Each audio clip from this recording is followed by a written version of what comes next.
दो चीज़ें सर, एक तो जो सुबह आज हमारी बात हो रही थी बाजार के मूड माहौल को लेकर, थ्रू द डे फ्लैट रहे, अब सेकंड हाफ में थोड़ा एक्टिव हो रहे हैं, और दूसरा पीएसयूज, बैंक्स, एनबीएफसीज, ज़बरदस्त मूव वहाँ से आ रही है, लीडरशिप बिल्कुल क्लियरली तीसरे दिन वहीं से आती हुई दिख रही है सर। बिल्कुल दीप, और कहीं कोई दिक्कत वाली बात है भी नहीं। देखिए सबसे बढ़िया बात है कि बाजार के बढ़ने की स्पीड बहुत बढ़िया है, नंबर 1। नंबर 2, जो सबसे बढ़िया बात है कि रुक रुक कर आराम से बढ़ रहा है, हर एक लेवल पर बाइंग और सेलिंग का मौका मिल रहा है। तीसरी बात है, ना कोई गैप अप ओपनिंग ना कोई गैप डाउन ओपनिंग, वो भी बहुत बढ़िया है। चौथी बात है कि तेजी है लेकिन यूफोरिया नहीं। निफ्टी चलता तो बैंक निफ्टी नहीं चलता, मिड कैप चलता है तो स्मॉल कैप नहीं चलता है, कुछ सेक्टर चलते हैं तो कुछ सेक्टर नहीं चलते।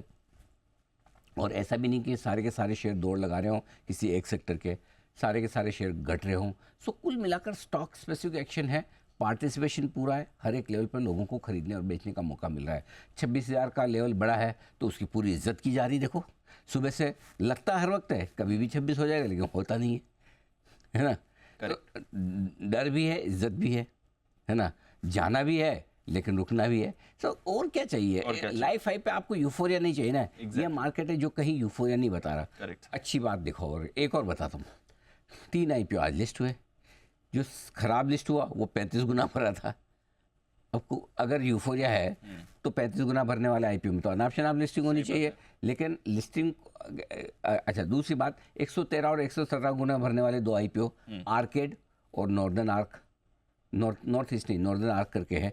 तो वो दोनों ही आईपीओ जो 100 गुना से ज़्यादा भरे हैं, लेकिन ऐसा नहीं कि कोई अनाप शनाप लिस्टिंग हुई। नॉर्दर्न आर्क जहाँ लिस्ट हुआ वहाँ से नीचे आ गया, आर्केड जहाँ लिस्ट हुआ वहीं पर स्टेबल है। तो इतना अगर आप सब्सक्रिप्शन में यूफोरिया तो कहाँ होता है, जब सब्सक्रिप्शन में भी यूफोरिया हो, जब लिस्टिंग में भी यूफोरिया हो, लिस्टिंग के बाद और बढ़ने में यूफोरिया हो। यूफोरिया के भी अलग अलग स्टेज है ना। ये तो पहली स्टेज पे यूफोरिया खत्म हो गया इसका। 100 गुना भरा, आज किसी को लेना नहीं लिस्टिंग के बाद। 35 गुना भरा हुआ आईपीओ वेस्टर्न कैरियर्स, कौन थे लाइन लगा के खरीद रहे थे, पता लगा उन सारे QIB का। अब क्यों नहीं लेते भाई साहब? सही बात है, पूछना चाहिए ना। भर के अगर समझिए आपने 50 करोड़ की एप्लीकेशन लगाई थी वेस्टर्न करियर में, QIB में, आपको आया 5 ही करोड़, 45 करोड़ आप इशू प्राइस पे क्यों नहीं लेते फिर? करेक्ट। 5 दिन में क्या बदल गया? करेक्ट है कि नहीं? करेक्ट। सही बात, सवाल तो बनता है ना। बिल्कुल बिल्कुल बनता है। यही तो चीज़ है ना कि यूफोरिया आपका खाली आईपीओ में पैसा लगाने के लेवल तक है, लिस्टिंग के लेवल पे नहीं है। लिस्टिंग अनाप शनाप नहीं हो रही, और लिस्टिंग के बाद कई बार क्या होता है, लिस्टिंग अनाप शनाप होने के बाद और बढ़ जाए। For example Bajaj finance, Bajaj housing, listing हुई डबल, उसके बाद 2 सर्किट और मार गया। उससे आप एक तरह से यूफोरिया मान सकते हो। लेकिन या तो जहाँ लिस्टिंग हो रही वहाँ से और नीचे आ रहा, वहाँ से बढ़ भी नहीं रहा। तो तीन में से 2 स्टेज पे तो यूफोरिया नहीं है। सो आई थिंक जो लोग बाजार की तेजी की रफ्तार से दुखी है, उनके लिए तो अच्छी बात ही ना। बाजार हर वक्त से करेक्शन दे रहा है, कभी कुछ घटता है कभी कुछ बढ़ता है, और धीमे धीमे बढ़ रहा है, अच्छी स्पीड से बढ़ रहा है। स्पीड बढ़िया है, फर्स्ट क्लास है, और पूरे दिन भर में सबको कन्विक्शन के हिसाब से खरीदने और बेचने का मौका दिया। बढ़िया है, फर्स्ट क्लास, कोई दिक्कत नहीं मेरे लिए। उम्मीद के मुताबिक पहले सपोर्ट लेवल से ही रिकवरी आई है, ठीक है। लाइफ हाई बनने के बाद बाजार कोई तेज दौड़ नहीं लगा रहा, आराम से थोड़ा ऊपर थोड़ा नीचे सीमित दायरे में कारोबार कर रहा है। बैंक निफ्टी, ये इंपॉर्टेंट है, 7 दिनों की एक तरफा तेजी हुई है। 7 दिनों से बैंक निफ्टी हरे निशान में बंद हो रहा है, आपको पता ही नहीं पता है। 7 दिन से पॉजिटिव क्लोजिंग है। अगर आज ऊपर बंद हुआ तो आज 8वां दिन होगा। एक रिकॉर्ड निफ्टी ने बनाया था ना 17-18 दिन का, वर्ल्ड रिकॉर्ड क्या था?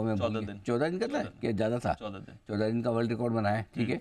तो अब 7 दिन का तो आधा बैंक निफ्टी भी बना चुका है। अब आपके लिए कुछ लेवल्स जो इंपॉर्टेंट है वो नोट कर लीजिए बचे हुए समय के लिए। 25,800, 25,875 ये मजबूत सपोर्ट जोन है। यहाँ से ठीक 100 पॉइंट नीचे वो खरीदारी की परफेक्ट जगह बन के आती है। ऊपर में हमने सुबह दिया था 25,975, 26,025 की रेंज दी थी, करेक्ट। लगभग उसी रेंज पर आकर अटका है, वापस से 25,985 के नए हाई बनाने की कोशिश करा है। 26,025 के ऊपर निकल कर टिकता है निफ्टी और बंद होता है तो तेजी और बढ़ेगी।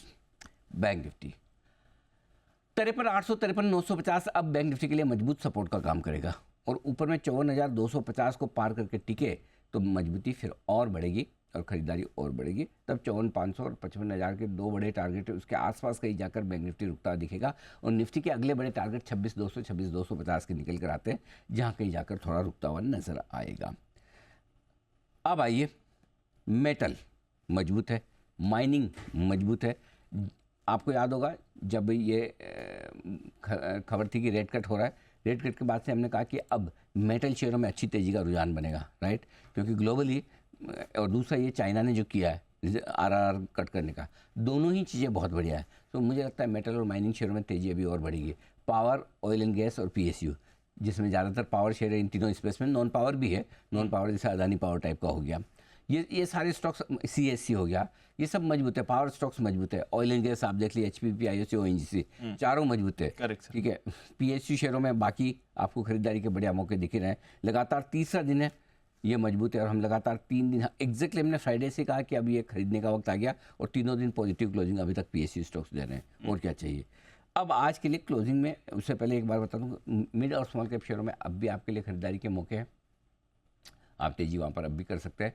एक आखिरी बात जो कहना चाहता हूँ दीप, और वो ये कि अगर आज निफ्टी 26,000 के ऊपर बंद होता है और बैंक निफ्टी 54,250 के ऊपर बंद होता है, 54,200 के ऊपर, तो तेजी की पोजीशन कल के लिए भी और बना के जाइए, कोई चिंता की बात। क्या बात है। मैं अभी से बता रहा हूँ, 3:20 का काम अभी कर रहा हूँ। ये 2 लेवल क्लोजिंग बेसिस पे याद रखें आप।